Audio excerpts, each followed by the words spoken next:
Hello बच्चों, आज आपके लिए मैं लेके आया हूँ क्लास 10th मैथमेटिक्स की एनसीईआरटी की बुक का एक्सरसाइज 1.3। तो चलिए देखते हैं एक्सरसाइज 1.3। एक्सरसाइज 1.3 में एक जो बेसिक कॉन्सेप्ट है, पहले वो हम लोग देख ले रहे हैं। क्या कि कह रहा है कि यदि P कोई अभाज्य संख्या ले लिया गया P अगर ए स्क्वायर को विभाजित करती है तो वह यानी कि P जिसके बारे में यहाँ पे कहा जा रहा है कि वह P ए को भी विभाजित करेगी। एक बार फिर से कि अगर P ए स्क्वायर को विभाजित करती है तो यही P ए को भी विभाजित करेगी। ठीक है ना। इसको अगर हम एग्जाम्पल के थ्रू देखें तो सपोज कर लीजिए क्या कि 3 यदि 9 स्क्वायर को विभाजित करती है, देखते हैं चेक कर लेते हैं विभाजित कर रही है या नहीं कर रही है। तो 9 स्क्वायर का मतलब हो गया 81।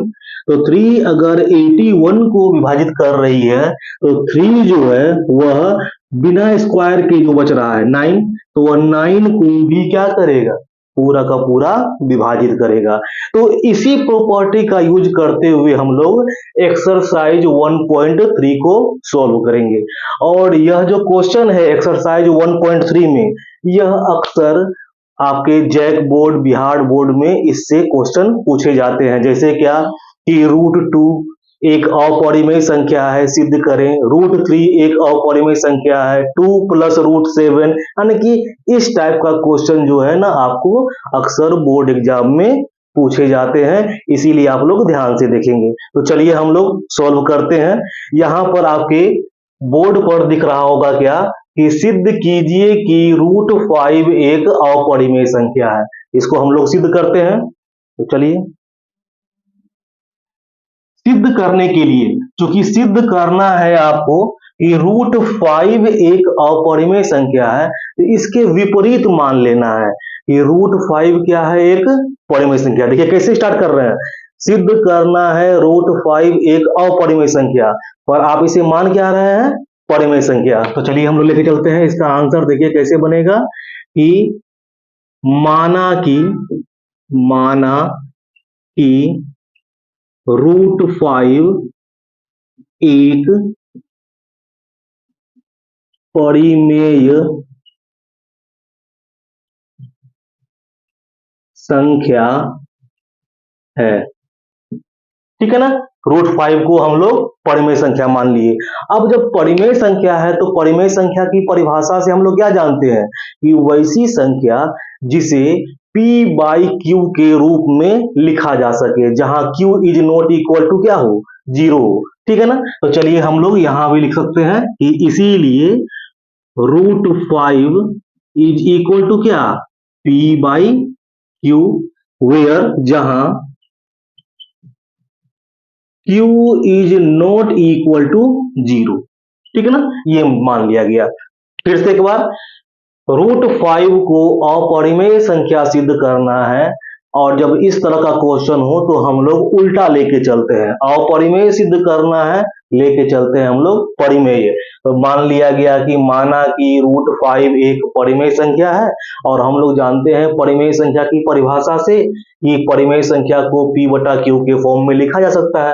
तो लिख दिया गया, इसीलिए √5 बराबर क्या, P/Q, जहां Q is not equal to 0। इसको इक्वेशन हम 1 मान लेते हैं। ठीक है ना। अब एक साथ और एक बात यहां पर और लेना है, एक चीज और मानना है क्या कि P/Q जो है वह अपने सरलतम रूप का है। P/Q जैसे देखिए यहां पर कि 2/4, यह अपने P/Q के फॉर्म का तो है, मगर यह अपने सरलतम रूप में नहीं है। ठीक है ना, यह कट सकता है। ठीक है ना, यानी 1/2 के रूप में इसको लिखेंगे, तो यह हो गया सरलतम रूप में। तो वही यहां पर क्या कि P/Q क्या है, अपने सरलतम रूप का है। तो देखिए इसी बात को कि जहां P/Q अपने सरलतम रूप में है, इसी चीज को और कैसे लिखा जा सकता है। देखिए तो 2/4 यह अपने सरलतम रूप में नहीं था। क्यों, क्योंकि न्यूमरेटर में भी एक गुणनखंड है 2 और डिनोमिनेटर में भी है 2, यानी क्या कि तब न जाकर के वो 2 एकम 2 और 2 दूना 4 कट रहा है। यानी कि अंश और हर में एक उभयनिष्ठ गुणनखंड है, ठीक है। और वही अगर 1/2 लिख देते हैं तो उभयनिष्ठ गुणनखंड नहीं है। तो देखिए क्या, अगर ए बी सी 3 लड़का है, हो सकता है लड़का ए वो लिख दे क्या कि जहां P और Q अपने या P बाई Q अपने सरलतम रूप में है।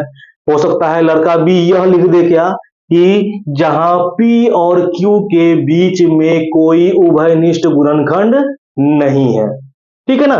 एक तरीका और भी है लिखने का, क्या कि जहां P और Q दो सह अभाज्य संख्या है। देखिए तीनों है एक ही चीज, मगर जरूरी नहीं है कि आप तीनों लिखें, तीनों में से कोई एक लिख सकते हैं। क्या, एक बार फिर से मैं रिपीट कर रहा हूं कि ये तो परिमेय संख्या की परिभाषा से √5 बराबर P बाई Q जहां Q is not equal to 0, ये तो सबको लिखना है। बाकी जो और तीन कंडीशन, एक ही कंडीशन को, सॉरी तीन कंडीशन नहीं, एक ही कंडीशन को तीन अलग अलग तरीकों में जो लिखना है वो देखिए क्या क्या है कि जहां P बाई Q अपने सरलतम रूप में है, जहां P और Q के बीच में कोई उभयनिष्ठ अभाज्य गुणनखंड नहीं है, और तीसरा क्या, जहां P और Q दो सह अभाज्य संख्या, सह अभाज्य संख्या उसे कहते हैं जिसमें कि जिसमें कोई अभाज्य गुणनखंड उभयनिष्ठ नहीं होता है। तो तीनों एक ही चीज है, अब तीनों में से कोई एक को आपको यहां पर लिखना है। तो चलिए हम लोग लिख लेते हैं कि जहां Q is not equal to 0 और तथा P बटा Q अपने सरलतम रूप में है, या इसी को और क्या लिख सकते हैं कि P तथा Q के बीच कोई उभयनिष्ठ गुणनखंड नहीं है। और तीसरा क्या, तो P तथा Q कौन सी संख्या है, तो सह अभाज्य संख्या है, ठीक है ना।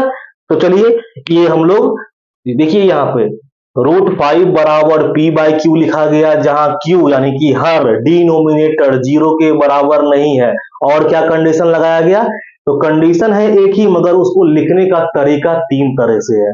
क्या क्या, तो P बटा Q अपने सरलतम रूप में है, P तथा Q के बीच में कोई उभयनिष्ठ गुणनखंड नहीं है, या P तथा Q सह अभाज्य संख्या है। इन तीनों में से किसी एक को आप लिख सकते हैं, तीनों को लिख दीजिए, बहुत बढ़िया, मगर एक को जरूर लिखना है, ठीक है ना। चलिए आगे बढ़ते हैं हम। अब देखिए क्या कि यहां पर आपका जो इक्वेशन 1 है, 1 से लेके चल रहे हैं,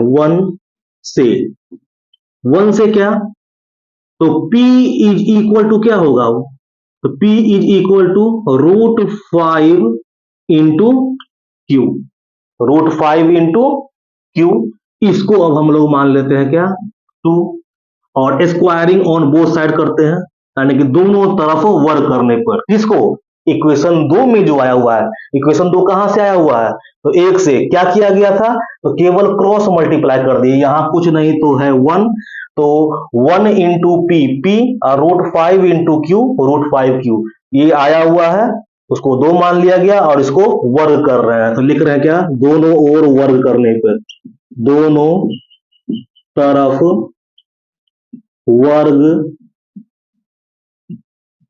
करने पर, चलिए हम लोग वर्ग करते हैं, क्या हो जाएगा ये, तो P स्क्वायर बराबर 5Q स्क्वायर, P स्क्वायर बराबर क्या, 5Q स्क्वायर। यहां से क्या निकला, क्या इंफॉर्मेशन निकला, थोड़ा सा एक बार देखते हैं। तो पहले यहां पर हम लोग इसको 3 मान लेते हैं, देखिए इसमें नंबर ऑफ इक्वेशन ज्यादा हो सकता है, ठीक है ना, इसलिए हम लोग यहां पर 1 हो चुका है, 2 हो चुका, तीसरा भी हम ले लीजिए, 3 हो चुका। अब देखिए क्या कि सपोज कीजिए क्या कि कोई नंबर एक 15 है, 15 को हम लोग क्या लिखते हैं, 3 इंटू 5, इसका मतलब क्या कि 15 का एक गुणनखंड 3 है, 15 का एक फैक्टर क्या है 3 और दूसरा क्या है 5। जब किसी नंबर को दो नंबर के मल्टीप्लिकेशन के फॉर्म में गुणनफल के रूप में लिखा जाता है तो वो क्या कह सकते हैं कि वो जो गुणनफल वाला जो नंबर है वो सारे के सारे क्या है पहले वाले नंबर का एक फैक्टर है। ठीक है ना, गुणनखंड है। ठीक है ना, जैसे यहाँ पे देखिए क्या कि पी स्क्वायर को लिखा गया हुआ है 5 इंटू क्यू स्क्वायर। फिर से देखिए यहाँ पे P square is equal to 5 into Q square. इसका मतलब क्या कि पी स्क्वायर का एक गुणनखंड 5 है और दूसरा गुणनखंड क्या है क्यू स्क्वायर है।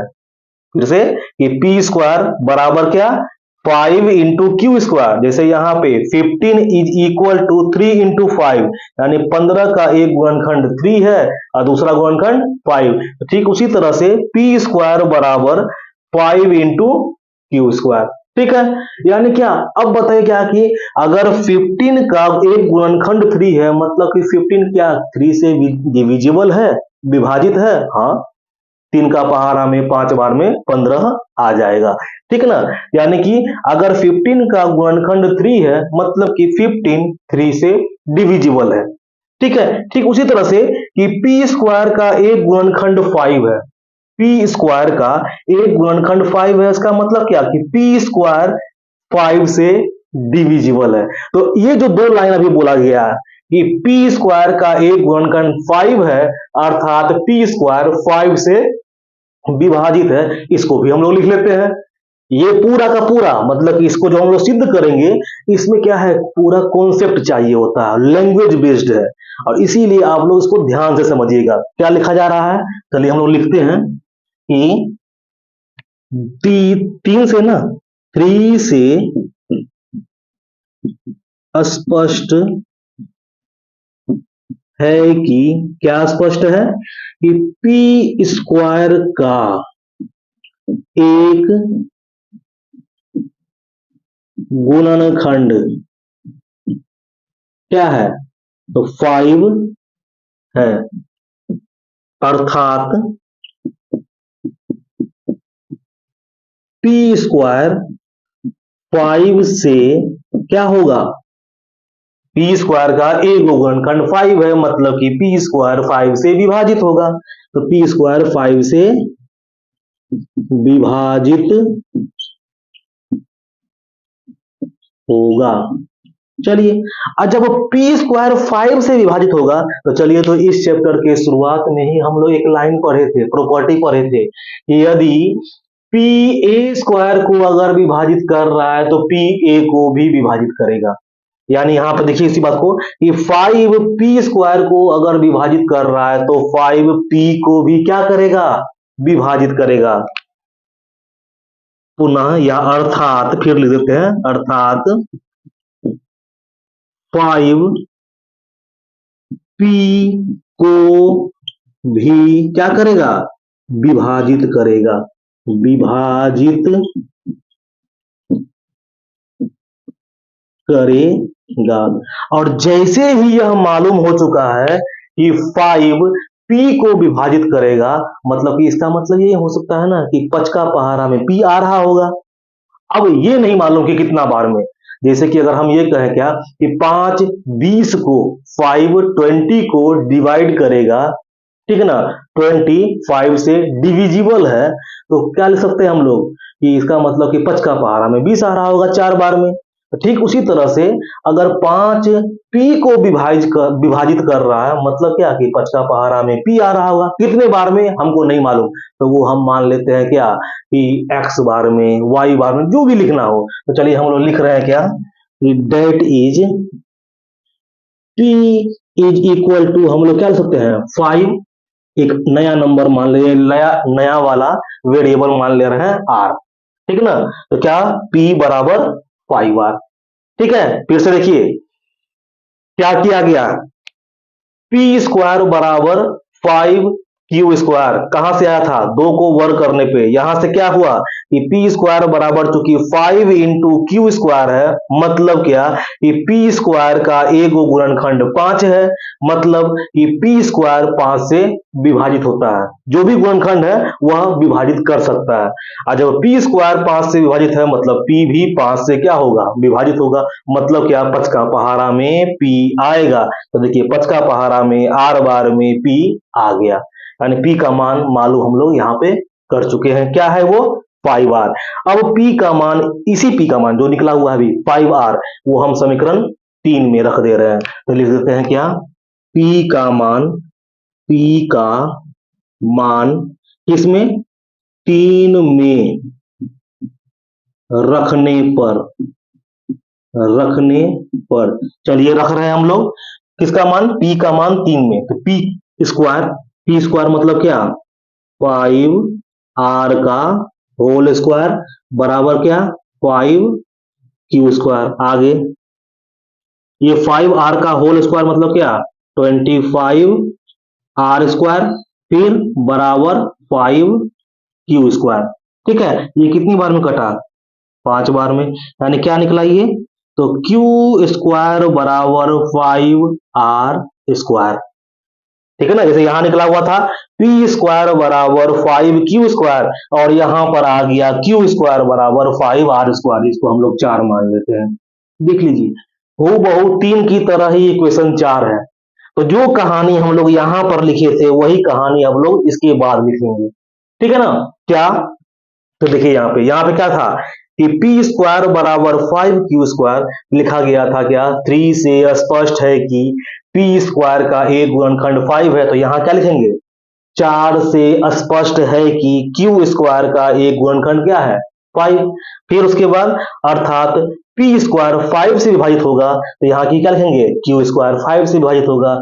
और जब पी स्क्वायर 5 से विभाजित, तो पी 5 से भी विभाजित होगा। ठीक उसी तरह से क्यू स्क्वायर 5 से विभाजित हो रहा है, तो क्यू भी क्या होगा, 5। यानी कि हूबहू यही कहानी को हम लोग इसके नीचे लिखेंगे, क्या कर कर, तो P की जगह पर Q लिख देंगे। ठीक है ना, तो चलिए लिखते हैं यहां पर, चलिए हम लोग लिख रहे हैं यहां पर क्या है, तो देखो ये 4 से स्पष्ट है कि, 4 से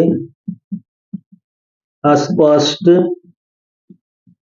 है कि, क्या स्पष्ट है, तो क्या लिखा गया हुआ था कि पी स्क्वायर का एक गुणनखंड 5 है, तो यहां क्या लिखेंगे, क्यू स्क्वायर का एक गुणनखंड 5 है, क्यू स्क्वायर का एक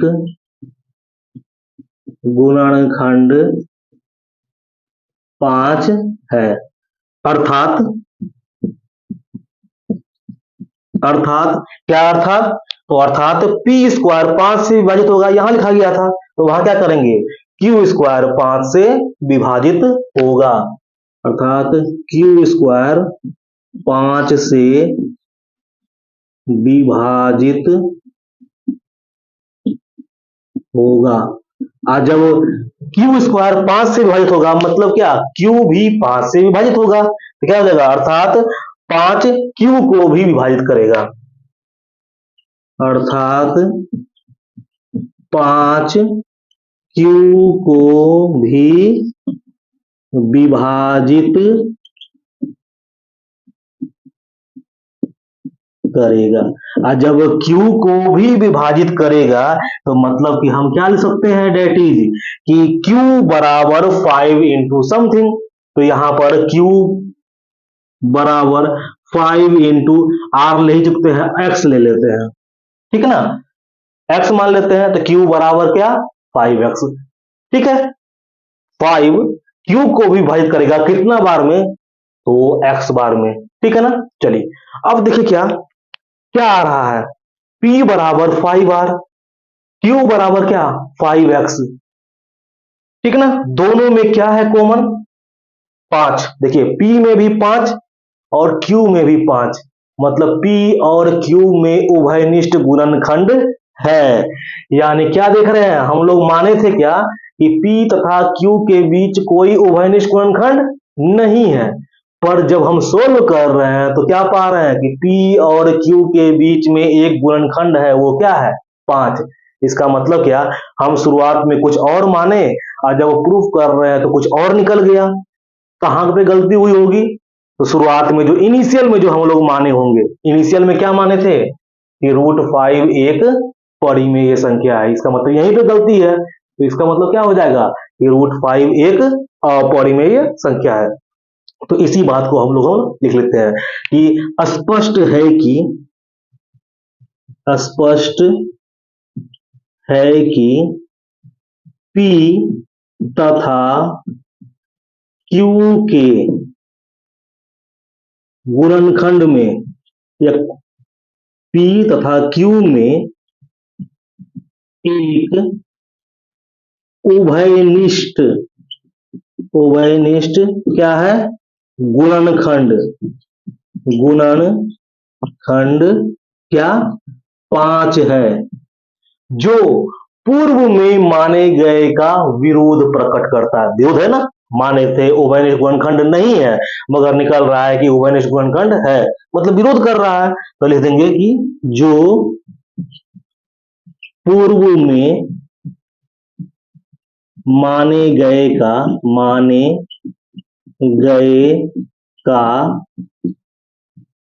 विरोध प्रकट करता है। अतः हमारा मानना कि √5 एक परिमेय संख्या है गलत है। क्या है तब, अपरिमेय संख्या। लिखते हैं कि अतः हमारा मानना कि √5 एक परिमेय संख्या है गलत है, अर्थात √5 एक कौन सी संख्या है, जब परिमेय नहीं है तो अपरिमेय होगी, तो एक अपरिमेय संख्या है, प्रमाणित प्रूव्ड। ठीक है ना, बहुत ही देखिए लैंग्वेज बेस्ड है, पर अगर आप इसको एक बार अच्छी तरह से समझ जाएं और लिखने का प्रैक्टिस कर लें तो यह आसानी से आप अगर बोर्ड एग्जाम वगैरह में पूछा जाए तो इसका आंसर लिख सकते हैं। ठीक है ना, चलिए इसको नोट कर लीजिए, वीडियो पॉज करके इसको नोट कर लीजिए। चलिए अब देखिए क्या क्या जरूरी है कि यही दे कि √5 एक अपरिमेय संख्या है। एग्जाम में क्या जरूरी है कि एकदम हूबहू यही वाला क्वेश्चन दे, हो सकता है क्या कि √2 दे दे, √3 दे दे कि सिद्ध करे कि √2 एक अपरिमेय संख्या है, √3 एक अपरिमेय संख्या है, √7 एक अपरिमेय संख्या है। तो कैसे बनाएंगे, तो हमारा प्रोसेस यही रहेगा। बस करना क्या होगा आपको कि जहां जहां जैसे इस क्वेश्चन में √5 है और आपको अगर दिया हुआ है एग्जाम में कि √2 को सिद्ध करना है अपरिमेय, तो जहां जहां 5 है वहां पे आप 2 लगा देंगे। ठीक है ना, यहाँ पर 2 लग जाएगा, जैसे कि फॉर एग्जाम्पल ले रहा है कि ये आपको इस जगह पे 2 देना है, तो आप यहाँ पे 2 दे देंगे। ठीक है ना, इस जगह पे 2 दे देंगे, फिर इस जगह पे भी 2 आ जाएगा, यहाँ पर भी क्या हो जाएगा आपका 2, फिर आगे आगे ये 5 के बदले में भी 2 हो जाएगा, यहाँ 5 के बदले में 2, ये 2, ये 2, ये 2, फिर उसके बाद ये वाला 2, हालांकि ये आपका 4 होता और ये आपका 5 होता, ये 2 होता, ये कट जाता आपका, फिर यहाँ पर क्या 2। ठीक है, फिर यहाँ पर आपका 2 आएगा, ये 2 उभयनिष्ठ गुणनखंड 2, यहाँ पर कुछ नहीं करना है, बस एक बार आप सही से सीख जाए तो आसानी से इसको सोल्व कर सकते हैं। तो जो लोग नहीं लिखे हैं एक बार इसको कॉपी जरूर कर लें। अभी तो हम थोड़ा सा 2 भी लगा दिए हुए हैं, रेड मार्कर से किए हुए हैं, तो इसको रेड वाले को छोड़ करके आप लोग लिखिएगा, किसका आंसर है वो, तो √5 एक अपरिमेय संख्या है, इसको सिद्ध करने का। चलिए नोट कीजिए।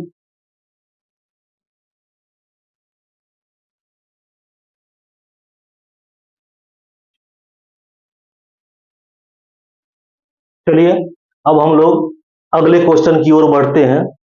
तो क्वेश्चन नंबर 1 था कि सिद्ध करें कि √5 एक अपरिमेय संख्या, वो हम लोगों ने सिद्ध कर लिया। अब देख रहे हैं क्या कि सिद्ध करें कि 3 + 2√5 एक अपरिमेय संख्या है। अगर ये रहा तो कैसे सोल्व करेंगे। ठीक उसी तरह से लेकर चलेंगे हम लोग क्या, उल्टा। हालांकि ये छोटा में बनेगा, ठीक है ना। तो इसको पहले उल्टा लेकर चलते हैं कि माना कि 3 + 2√5 एक परिमेय संख्या है। तो ये लिखते हैं आंसर में कि माना कि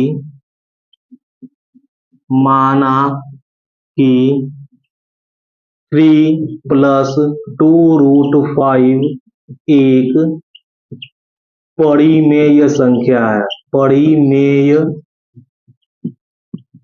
संख्या है। और जैसे ही मान लेंगे तो इसीलिए परिमेय संख्या की परिभाषा से क्या होगा, तो 3 + 2√5 इज इक्वल टू क्या, p/q, जिसे p/q के फॉर्म में लिख सकते हो जहां q is not equal to 0 हो, वही क्या कहलाता है आपका परिमेय संख्या। तो चलिए जहां q is not equal to 0 लिख दिया गया। अब इसमें उतना ज्यादा नहीं मानेंगे p और q क्योंकि उतने का आवश्यकता पड़ेगा ही नहीं। देख लीजिए अब, चलिए हम लोग सोल्व कर रहे हैं इसको। 2√5 बराबर क्या तब होगा, तो p/q - 3, ये जो 3 इधर है उसको उधर भेज दे रहे हैं। तो क्या बच रहा है आपका, इधर 2√5 और इधर p/q - 3, इसको कुछ नहीं तो 1। अब इसको एलसीएम ले लेते हैं, q और 1 का एलसीएम q, क्या बचा यहाँ पे p - 3q। ठीक है, फिर आगे √5 बराबर ये क्या, 2 को अगर उधर भेज दें तो क्या हो जाएगा p - 3q/2q, ये होगा। अभी देखिए यहाँ पर क्या है, परिमेय अपरिमेय संख्या। जस्ट अभी हम लोग सिद्ध किए हैं ये √5 एक कौन सी संख्या, तो अपरिमेय संख्या, अपरिमेय संख्या। और ये वाला देखिए तो क्या है, यहाँ पे तो कहीं रूट का जिक्र ही नहीं है, सीधे कोई है नंबर है। इसका मतलब क्या है, ये तो अंश बटा हर के रूप में यानी न्यूमरेटर बटा डिनोमिनेटर के रूप में लिखा हुआ है, ये तो परिमेय संख्या होगी। तो परिमेय संख्या, तो हम लोग यहाँ क्या देख रहे हैं कि अपरिमेय संख्या जो है वो परिमेय संख्या के बराबर है, जो कि कभी भी क्या है, संभव नहीं है, जो असंभव है, असंभव है। अब बताइए ये कब आया, ये असंभव वाली स्थिति कब आया, जब हम इसको माने कि 3 + 2√5 एक परिमेय संख्या है, यही ना। इसका मतलब क्या कि हमारा मानना ही क्या है, गलत है। तो लिख देंगे क्या कि अतः हमारा मानना कि 3 + 2√5 एक परिमेय संख्या है, परिमेय संख्या है, क्या है, गलत है। यानी या अर्थात 3 + 2√5 एक अपरिमेय संख्या, ठीक है ना। तो इसको देखिए कितना आसानी से छोटा में बन गया। एनसीईआरटी में ये भी कभी कभी लिख देता है, लिखा हुआ है कि अगर इस टाइप का क्वेश्चन हो तो पहले √5 को प्रूफ कर ले कि अपरिमेय संख्या है, उसके बाद ये लेके चलना है। चलिए अगर आपके पास देख लीजिए समय का मैनेजमेंट करना होता है, क्योंकि काफी क्वेश्चंस होते हैं बोर्ड एग्जाम में, देख लीजिए कि आपके पास समय कितना बच रहा है। अगर समय है कि √5 को भी आप अपरिमेय संख्या सिद्ध कर सके, तो इतना से पहले √5 को अपरिमेय संख्या सिद्ध कर लीजिए और तब जाकर के ये वाला कीजिए, ठीक है ना। तो चलिए सारा क्वेश्चन इसके बाद एक्सरसाइज 1.3 का सारा क्वेश्चन इसी टाइप का है, तो सॉल्व कीजिएगा। और अगर किसी क्वेश्चन में डाउट हो तो आप कमेंट बॉक्स में कमेंट करके इसका आंसर हमसे मांग भी सकते हैं। चलिए, थैंक यू।